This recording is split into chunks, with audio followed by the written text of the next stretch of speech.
مين فينا ما بيجيش آخر اليوم كده وهو نايم على السرير يقعد يفكر يقول أنا المفروض أعمل كذا والمفروض كنت عملت كذا، وغير بقى المراجعة اللي هو ده صح أو غلط، لأ اللي هو يعني أنا المفروض أقوم أذاكر والمفروض أقوم مثلا أشتغل، المفروض أقوم أذاكر حاجة معينة أو أتعلم حاجة معينة عشان تحسن الدخل بتاعي أو تحسن الفكر بتاعي عموما.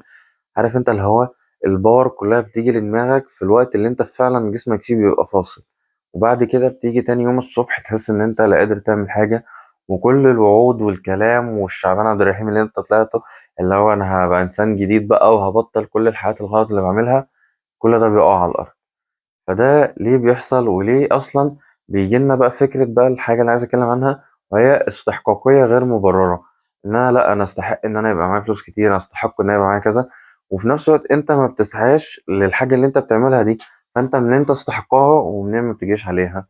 وده اللي احنا عايزين نتكلم عليه النهاردة في حلقة جديدة من دفتر العراف. دايما من وانا صغير، يعني من وانا اصغر من كده كمان، من بعد تالتة ثانوي، عندي استحقاقية كده وعندي فكر ان انا هيبقى معايا فلوس كتير جدا، وانا ما اعرفش انا جايب منين فكرة ان هيبقى معايا فلوس كتير جدا. يمكن ان انا جربت حاجات كتير ودخلت مجالات كتير، بس للاسف انا ما كنتش بكمل فيها، ما كنتش بكمل فيها لاسباب كتيرة بقى. مثلا مش قادر، مش نفس اهتماماتي، مش نفس الحاجة، بطلع مليون سبب ان انا ما اكملش، وبنسى السبب اللي دخلني المكان ده، وبنسى السبب اللي دخلني المجال ده. من اكبر الحاجات اللي انا كنت ممكن اشتغل عليها وكنت حاسس ان هي ممكن تعمل لي نقلة، ان انا كنت ببيع الروايات بتاعتي وكنت بكتب روايات وببيعها. فانا فعلا جه في وقت ان انا يعني فعلا شغال شغل ما شاء الله كويس جدا وببيع، ورحت القاهره وببيع هنا وببيع هنا وبشحن الروايات. جه وقت وقفت، مش عارف انا وقفت ليه ومش عارف ايه اللي حصل بالظبط، بس انا وقفت عطلت في النص كده وما عرفتش اكمل. هل فكره بقى ان انا كان عندي نقص في المعلومات انا ما عرفتش اغذيه؟ هل فكره ان انا مثلا جبت اخري وان انا كنت محتاج حد تاني يساعدني، او حد عنده خبره اكبر مني يساعدني في الموضوع ده؟ فهنا الفكرة كلها إن أنا مثلا يعني غير إن أنا بلوم نفسي أو مبلومش حد، لأن فكرة إن هو يعني حتى برضه لو بلوم الناس، فهي الناس هتعمل لي إيه؟ هل الناس كانت هتيجي تاخد بإيدي تقول لي إحنا هنساعدك هنعمل لك؟ لأ. طب أنا ما ساعدتش، فأنا مش هستنى الملامة من حد، أو مش هستنى إن أنا ألوم حد، أو إن أنا أرمي الخطأ بتاعي على الغير. فدي مثلا حاجة من ضمن حاجات كتير قوي أنا كان نفسي أعملها، وكنت شايف إن أنا لو كنت كملت فيها أكتر كنت هبقى غني جدا، كنت هبقى مشهور، كنت هيبقى عندي فكر جديد، أو هبقى في مكان تاني غير المكان اللي أنا فيه. طب أنا جالي الاستحقاق ده منين؟ الاستحقاق ده لأن أنا حسيت إن أنا شاطر، إن أنا فعلا مميز في الحاجة اللي أنا بعملها. طب هو فارس بس اللي حس ده؟ لأ، ما هو كله بيحس كده.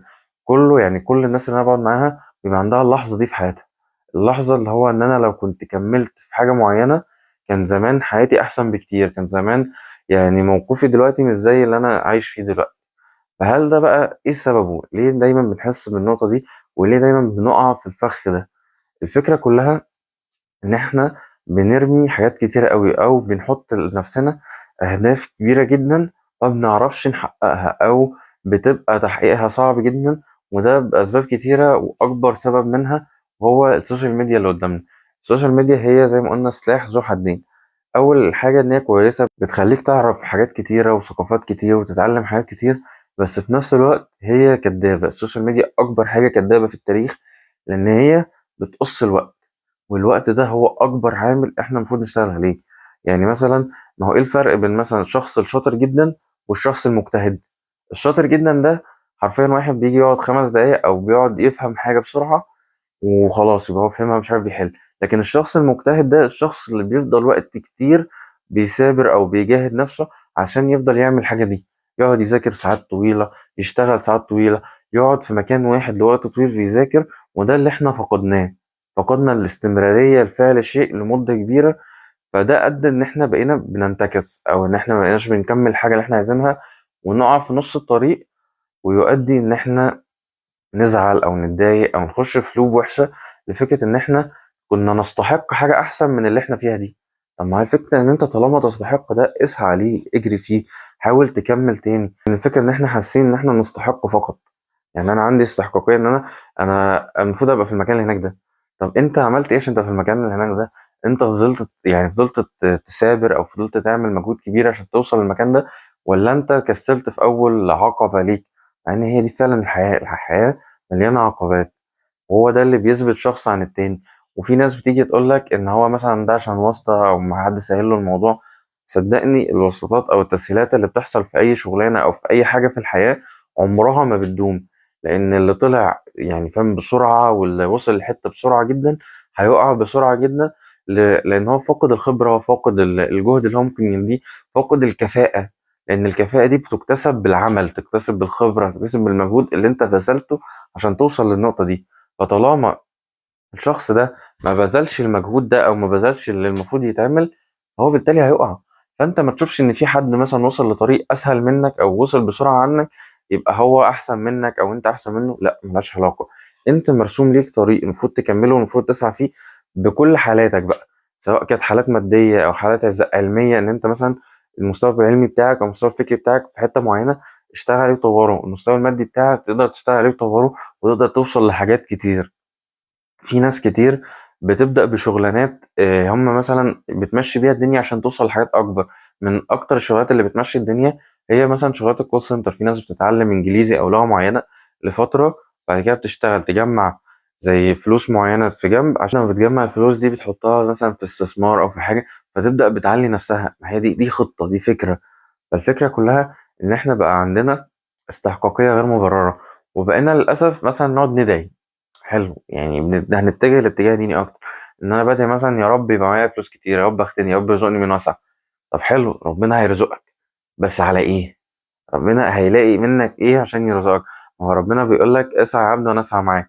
ونفس الوقت ربنا اللي بيشفينا، واحنا لما بنتعب بناخد دواء او بناخد ناس بتراعينا او في حاجه احنا بنعملها عشان نبقى كويسين.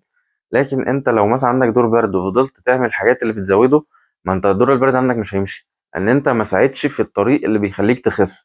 نفس الفكرة في الرزق.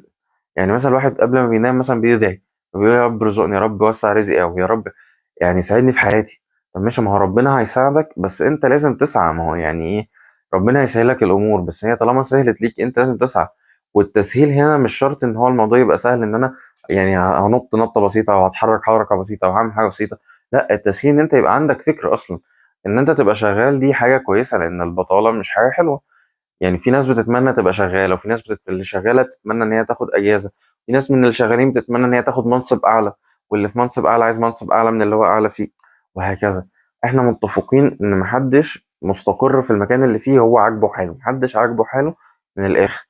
بس الفكرة كلها إن أنت لازم تسعى عشان تتطور للحال اللي بعدك.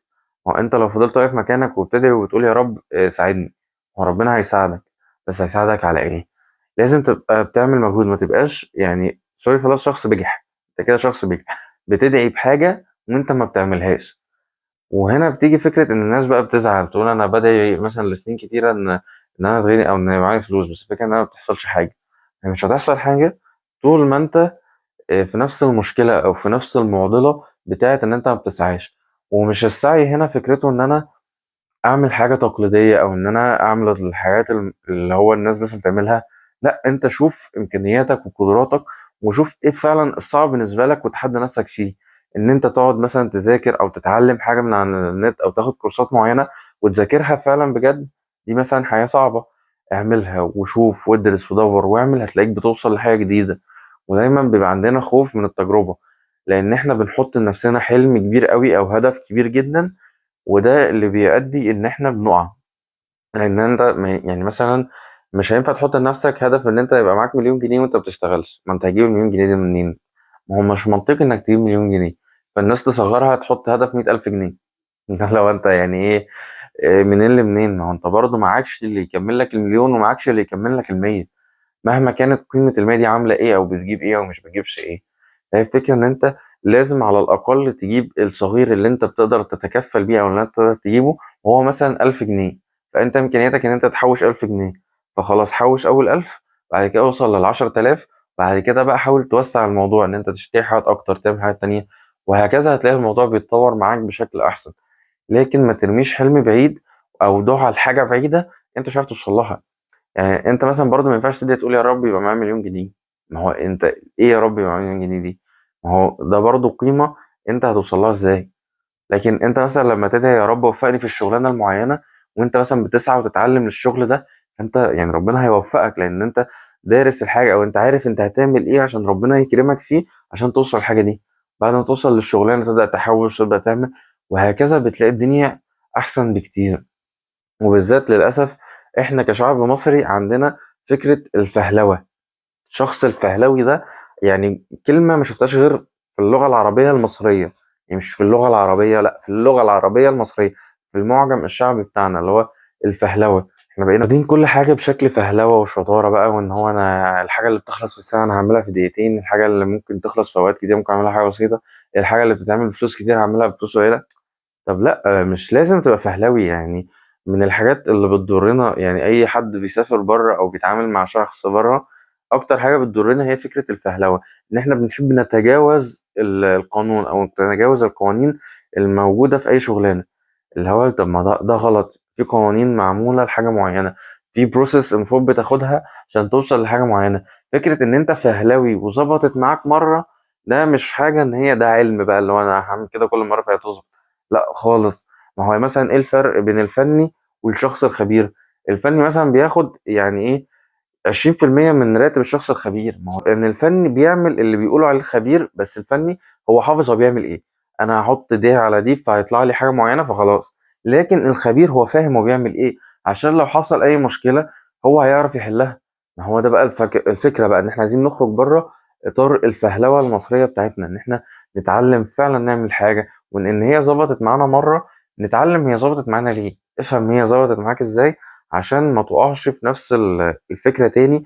أو ما تبقاش شخص فهلاوي ماشية معاك إيه، سلطة كده ماشية معاك وخلاص. لا، ما هي أنت مش لازم تبقى ماشية معاك وخلاص، لازم تبقى أنت عارف ومدرك هي ماشية معاك إزاي، عشان تعرف تكمل الموضوع أصلا وعشان تعرف تتطور. وهو ده ملخص فيديو النهاردة، إن إحنا يعني نحاول نحدد أهدافنا بشكل بسيط، وما يبقاش عندنا استحقاقية غير مبررة. يعني الإنسان حلو يبقى عنده ثقة في نفسه وطموح، وإن هو يعني يأمل في حياته الخير، دي حاجة كويسة. بس ما تخليش دماغك تغطي على حياتك. بمعنى أنت مثلا ما يبقاش عندك في دماغك إن أنت حياتك حلوة وأنت حياتك أصلا دلوقتي منيلة بست نيلة. لا خلاص، أنا مش عايش في الوهم، أنت بتعيش في الواقع. فاعمل في الواقع اللي انت عايش فيه الحاجات اللي توصلك للحلم اللي في دماغك.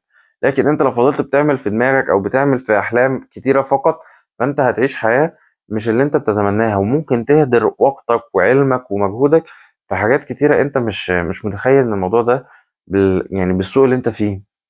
فلا يعني اسعى وحاول، وربنا بيرزق الجميع، ربنا بيكرم الجميع. بس الفكرة كلها ان انت حاول صح، وحاول بمجهود يحترم ان انت فعلا قول انا بذلت مجهود. لان صدقني اي حد بذل مجهود وصل لحاجة مهما كانت الحاجة دي عاملة ازاي، فهو ده مجهود انت بذلته فانت وصلت، فانت هتقدر تشتغل من عليه توصل لحاجة ابعد منها. ومن هنا بتيجي التطور فعلا. فاتمنى ان حلقة النهاردة تكون كويسة وتساعد الناس، لان ده هو هدف من دفتر العراف. وإن شاء الله أحاول أنتظم في حلقة جديدة الجمعة الجاية. انتظروا حلقة جديدة من دفتر العراف. كان معاكم فارس الطراس.